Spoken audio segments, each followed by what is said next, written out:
राजमाता जिजाऊ साहेबांच्या जन्मोत्सव सोहळ्याला शासकीय जी मानवंदना नगर परिषद करून होते तेवढ्या पुरती न राहता ही राज्याच्या मुख्यमंत्र्यांकडून दिली गेली पाहिजे। राष्ट्रमाता जिजाऊ साहेबांचा 427वा जन्मोत्सव सोहळा सिंदखेड राजा नगरीसह संपूर्ण देशभर आपापल्या पद्धतीने साजरा होते आणि दरवर्षी सालाबादप्रमाणे मी सुद्धा इथे नतमस्तक व्हायला येतो। आमची भावना हीच आहे की महाराष्ट्रामध्ये जातीय सलोखा कायम राहावा, महाराष्ट्र जो पुरोगामी महाराष्ट्र आहे ती पुरोगामी ओळख महाराष्ट्राची कायम राहावी, शेतकरी बळीराजावर अवकाळी संकट आहे ते सुद्धा दूर व्हावं, जिजाऊ चरणी ते साकडं घातलंय।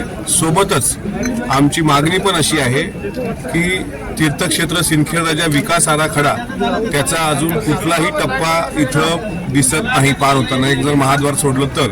आणि त्या व्यतिरिक्त जसं पंढरीच्या पांडुरंगाला आषाढी एकादशीला शासकीय महापूजेला मुख्यमंत्री येत असतात, कार्तिकी एकादशीला उपमुख्यमंत्री येतात, तसं महाराष्ट्र शासनाच्या वतीनं मला तर वाटते याच वर्षीपासून आता येणाऱ्या अर्थसंकल्पीय अधिवेशनामध्ये शासनानं एक निर्णय घेतला पाहिजे आणि राजमाता जिजाऊ साहेबांच्या जन्मोत्सव सोहळ्याला शासकीय जी मानवंदना नगर परिषद करून होते तेवढ्या पुरती न राहता ही राज्याच्या मुख्यमंत्र्यांकडून दिली गेली पाहिजे।